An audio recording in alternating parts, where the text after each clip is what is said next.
किसानों द्वारा अपनी आय में बढ़ोतरी के लिए किए गए सफल प्रयोग या व्यवसाय को दूसरे किसानों तक पहुंचाने के लिए देखो और करो के आधार पर कृषि प्रौद्योगिकी प्रबंध अभिकरण यानी आत्मा निरंतर प्रयासरत है।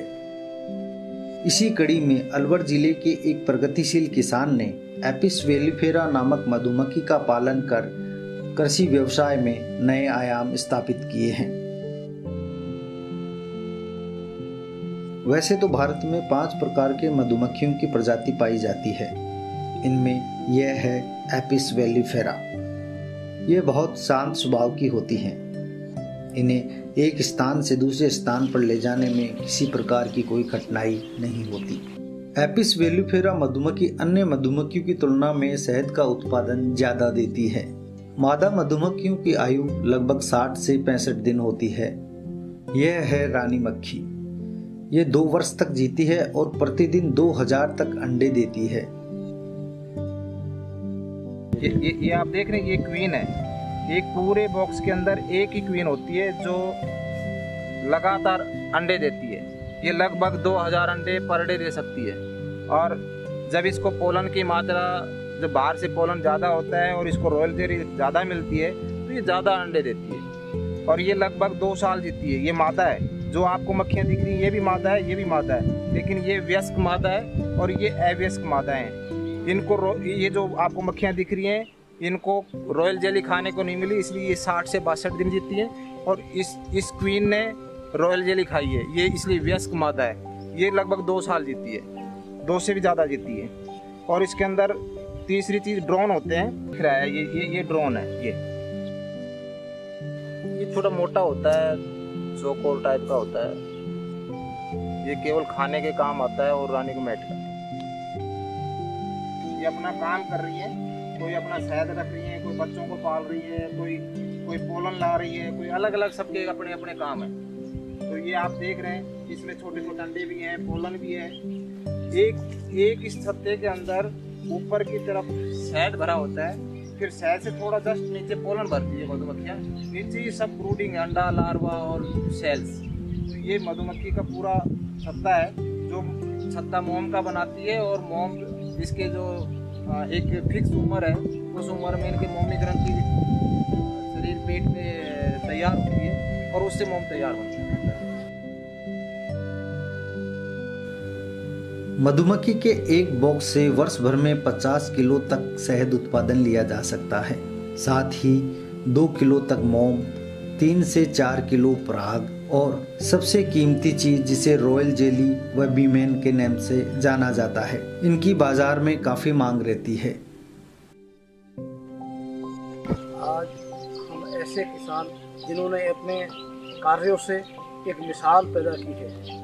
आप देख रहे हैं कि श्री राम किशोर जी गांव सोरवा तहसील बहरोड के रहने वाले हैं। इन्होंने अपनी खेती के साथ साथ अपने खेती से जुड़े हुए एक ऐसे व्यवसाय को चुना है जिसको मधुमक्खी पालन के नाम से सभी लोग किसान जानते हैं। और गिने चुने किसान ही इस मधुमक्खी पालन को अपना रहे हैं। और ये देखिए आप, इससे किसान को अपनी खेती के साथ साथ और जो अतिरिक्त आय है जो मधुमक्खी पालन से हो रही है, उसको आप देख सकते हैं किस प्रकार से इन्होंने मधुमक्खी पालन किया है, किस प्रकार से ये उसका देख रेख, उससे आय प्राप्त कर रहे हैं। ये जानकारी सब आपको श्री राम किशोर जी के द्वारा ही मिलेगी और सारा जो भी इनका कार्य है वो आप देख सकते हैं।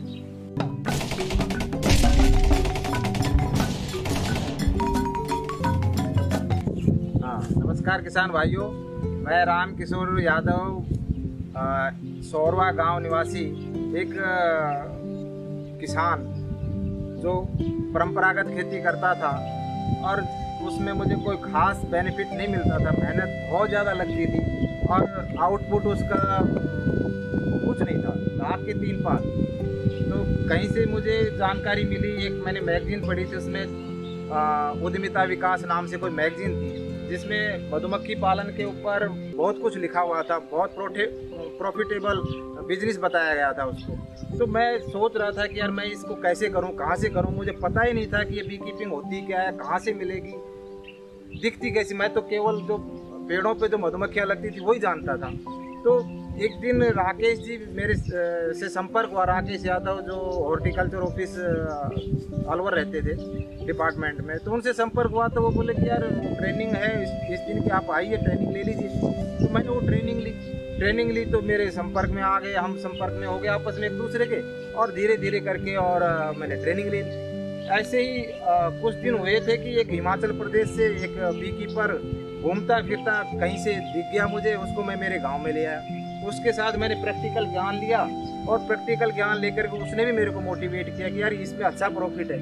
और उस दिन जब वो शहद निकाला उसने पूरे सरसों सीजन का, और जब उसके ट्रक भरा तो मेरा तो हौसले बुलंद हो गए कि यार एक ट्रक भर गया है। तो मैंने भी पिताजी से रिक्वेस्ट की कि मुझे पैसा दो।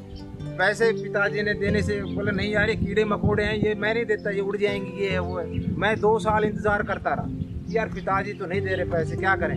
फिर मैंने अपनी माता जी से पैसे लिए कि माँ तू दे मुझे पैसे और जो कुछ होगा मैं करूँगा। माँ ने कह दिया कि ठीक है ले दो। तो जब मैंने वो काम शुरू किया तो मैंने किया नवंबर के महीने में, और मैंने माँ को रिटर्न कर दिया फरवरी में कि माँ ये पैसे वापस ले ले। तो पिताजी ने जब देखा कि यार तूने तो इतना कर दिया, मैं तो गलत था, इतने दिन से मैं तेरे को 2 साल से लटकाए रखा। तो कुल मिला के ये कि इसमें जब मैं रुचि थी मेरे को, बेरोजगार था, शिक्षित तो था ही मैं, तो मतलब कि मैंने पीछे मुड़ के नहीं देखा, लगा रहा इसी काम पे। घर पे आना भी बंद हो गया मेरा, साल भर नहीं आता था, काम करता रहता मक्खियों के अंदर, कभी हिमाचल है, कभी पंजाब है, कभी J&K। तो धीरे धीरे 49 बॉक्स से शुरू किया और करते करते 1200 बॉक्स तक पहुंच गए। जब मैं एक अकेला काम शुरू किया था, लगभग 25-26 लोग मेरे साथ जुड़ गए, एक साथ हम मिल करके काम करने लगे, सारे शिक्षित बेरोजगार लड़के हम। तो आउटपुट इतना निकलता था कि हमने तो सोचा ही नहीं था कि एक छोटी सी मधुमक्खी और ट्रक भी भर सकती है शहद का। तो वो चीज़ होती रही रेगुलर, और धीरे धीरे बढ़ते रहे। तो ऐसे ही हमें हौसले बुलंद होते रहे, और आज लगभग 40 से 45 के आसपास लड़के हैं जो शिक्षित बेरोजगार, जो मेरे से ट्रेनिंग लेकर के मक्खी का काम कर रहे हैं, और वो भी आज सक्सेसफुल है। तो मैं तो यही कहूँगा कि इससे बढ़िया मुझे तो नहीं लगता है कोई काम होगा। आज आप 100 बीघा जमीन में खेती करते हैं, तो उसके बजाय आप 200 बक्से रख लीजिए, उसमें आपको आउटपुट अच्छा आएगा। खेती में आपको मेहनत बहुत करनी पड़ेगी, मजदूरी बहुत लगानी पड़ेगी, 200 बक्से आप 2 आदमी संभाल भी देंगे। मधुमक्खियाँ न केवल हमें शहद देती हैं, बल्कि अपनी परागण क्रिया से हमारी अन्य फसलों में 30 से 100% तक की बढ़ोतरी सुनिश्चित करती हैं। मधुमक्खी पालन के अंतर्गत राजस्थान सरकार द्वारा उद्यान विभाग के माध्यम से किसान भाइयों को अनुदान भी दिया जाता है। एक किसान को 50 बॉक्स और 50 कॉलोनी तक छूट है, यानी कि जो उसकी लागत आती है उसका 40% तक किसान भाइयों को अनुदान दिया जाता है। तो जो बेरोजगार युवा किसान हैं उनको मैं सलाह दूंगा कि आप भी श्री राम किशोर जी की तरह मधुमक्खी पालन करें और अपनी जो आर्थिक स्थिति को सुदृढ़ करें।